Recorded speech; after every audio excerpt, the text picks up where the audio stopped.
Over the years, I've encountered many different questions from beginner video creators, videographers, filmmakers, and just anybody looking to get into this space. So today I thought I would try and answer some of those questions based on my experience in the space and something that's relevant these days because, man, it's changed a lot. I started my journey 17 years ago in a high school broadcasting class, and since have worked in a ton of different scenarios in this space, like broadcasting, live events, commercials, TV shows, short films, social media, creative agencies, freelance, corporate, pretty much anything you can think of besides documentaries and movies, least yet. I'm trying to keep this video quick, 10 minutes or less, but if you don't know me, my name's Dustin, your video tour guide, and we don't even have time to play the logo sting, but keep your arms and legs inside your chairs at all times and sit back, relax, and enjoy. Number one, what camera should I buy? Everything is a tool, and whatever you choose will work because in the beginning, you just need to have something that allows you to go full manual. Using a camera or even your phone in full manual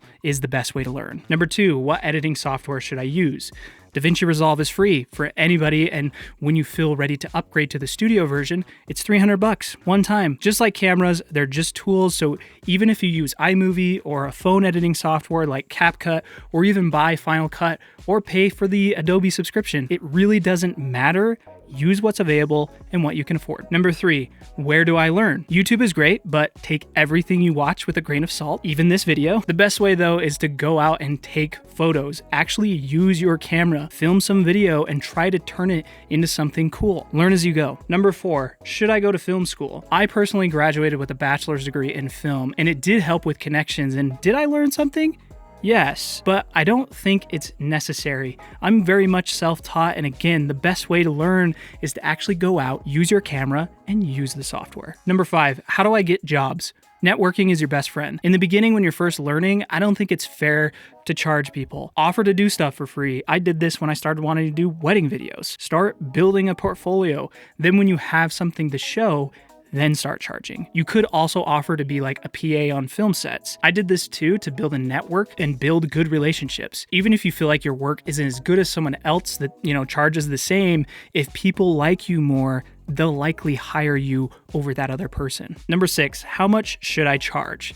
Be realistic with prices. If you're a beginner, you won't be able to charge as much. As you go along and build a track record and portfolio, start raising prices. If you get less work, then maybe you're too high on pricing. This is a tough one even still for me, but I'd say with every gig, just ask yourself if you think the money is worth it for how much time you think it'll take. Number seven, should I charge hourly, by day, or by project? It kind of depends on the industry you're in. I typically charge per project, but if you're mostly on like film sets or productions, you'll probably want to have a day rate. It also depends what role you are. I like to ask somebody what their budget is and then decide if what they're wanting is worth my time. Just because it's not what I normally charge, if I have time, I might say yes just to keep me busy. Number eight, which industry should I focus on? Talking about wedding videos, social media, film commercials, post-production, etc. Honestly, just try them all. I used to do weddings a lot more, but after 4 years, I decided that it wasn't the industry for me. I also used to be a second AC on set, the guy with the slate. I decided I enjoyed operating camera more and wasn't good enough to be a DP, so that's when I started doing wedding videos and social media content for people. Just explore and don't be too picky in the beginning because you never know where it'll take you. Number nine, should I get a corporate job doing video? In my experience, they are probably the most stable direction to go, but the least creative. It's tough to find a company that doesn't care what you do and will often want a say in how every video is made, so they can be creatively draining. I definitely recommend having a creative outlet like some freelance stuff or a YouTube channel. That's actually when I started mine, was when I was working for a corporate company. The last thing that can be a great way to gain experience in the beginning. Number 10, should I work for an agency? I've had 2 agency jobs. One I'm actually doing right now. These can be much more creative and have more variety in the content and clients, but a lot of the time they are also much more unstable. The first agency I worked for doesn't even exist anymore. Agency jobs are also probably harder to get as a beginner and harder to find even if you have experience. So you may have to get experience before getting a full-time gig or be patient in your search. Number 11, what gear should I buy? When you feel like you're being held back by the gear and you want to elevate the videos, that's when it's time to invest in more. But the last thing to upgrade is probably your camera. If you have a beginner camera and only 2 lenses, probably still better to buy another lens, or even better yet, buy a lighting kit, or buy some sound gear, or buy a nicer bag, or buy a gimbal, or pay for a music subscription. You guys kind of get the point. Don't fall into the buying latest and greatest camera dopamine trap. This applies to other gear too. Just really ask yourself what's most important. Number 12, what lenses should I buy? I kind of mentioned it, but lenses are most important when it comes to the camera. A good lens will make any camera look good. With that said, there are 3 kinds of lenses: photography lenses, cine lenses, and anamorphic lenses. This is a general approach to this question, I know, so take it with a grain of salt. But photography lenses typically will have great autofocus capabilities, both in video and photography, and autofocus is super handy if you're solo and first learning. Whereas cine lenses are meant for video, but they are typically fully manual. Anamorphic lenses are kind of a niche lens, so honestly, I wouldn't worry about them until you're further along. Number 13, should I use autofocus or manual focus? Both. Autofocus is a tool, and just because it has the word auto, it does not mean it'll work exactly how you want all the time. Plus, it can also be limiting in creating unique shots. Learn the strengths of autofocus and learn the strengths of manual focus and use them when applicable. And don't be afraid to use manual focus. Number 14, should I shoot handheld or on a gimbal? Again, both. I think it's very funny when people shoot one or the other, but it's the same thing. It's a tool. Learn the strengths and weaknesses to both and when and why to do either. Number 15, should I buy micro four thirds, APS-C, full frame, or a large format sensor camera? If you don't know, this is just the size of the sensor on the camera, and the general thing to know here is the smaller the sensor, the less expensive the camera and lenses will be. The bigger the sensor, the more expensive the lenses and gear will be. But a bigger sensor will be better in low light settings over a small sensor. Focus more on the camera features and your budget, then buy the one that looks the best to you. Don't worry about brands or anything in the beginning, because you can always switch later or have your first camera become a B cam later on. I personally use mostly full frame and always have, but I also use and enjoy micro four thirds as well. Number 16, how much money can you make doing video? This is a hard question because honestly, it's different for everybody. So the way I'll answer it is by saying,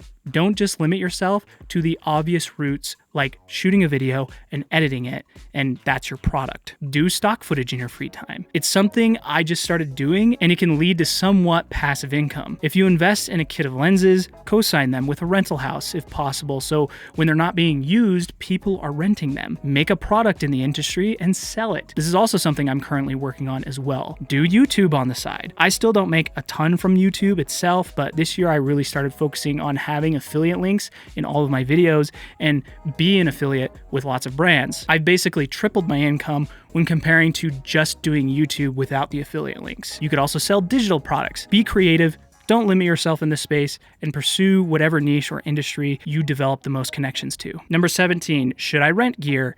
Yes. If you're unsure about a piece of gear, especially a camera or lens, you should 100% rent it and use it before you buy it, unless you're 100% sure about it. Don't just go to a camera store and hold the camera and look through the menus. Rent it and experience it. Without going into too much into details, there's plenty of ways to rent gear these days, like locally or through online outlets, or even just borrowing them from a friend. There also may be times where it doesn't make sense to buy something and to just rent it and work it into your day rate or charge it back to the client. Number 18, how do I connect with brands or companies? This is more for video creators who do their own content on the side. Some people may not like this answer, but they will connect with you. In my experience, 90% of the brands that have sent me a product or that I've done a collaboration or sponsorship with have contacted me, including Lumix. I'm not saying don't try to not reach out to brands. My best advice here is to just make sure to have a way for brands to contact you. Have an email public facing on your social media or YouTube channel, somewhere where brands can contact you. Don't expect to get any messages anywhere else. It's rare that a brand slides into my Instagram DMs. 19, what camera brand should I choose? Lumix. Okay, that's my biased answer. Unbiased though is don't fall into what I call the cool kid trap. Brand does not matter. Everybody you ask will have different reasons and answers to why they choose a camera brand, and all of them have pros and cons. None of them are perfect. Like with me, I choose Lumix because I love the image quality and the features I get for the price. At least that's the general answer, but there are things I don't like and hope they improve on in future models. Just because your favorite influencer or even role model uses a certain camera does not mean you need that one. Number 20, and this is the last one, is when should I start and how can I trust myself? You should start right when you get done watching this video. The journey to doing video as a job in any of these spaces, or maybe all of them, is a marathon, not a sprint. I started editing when I was 14, which was 17 years ago, and I'm lucky to have started so early. I feel like it was less overwhelming back then, but you'll never start if you don't start somewhere. It's okay to start small. The disadvantage I had back then was it was really hard to learn besides figuring out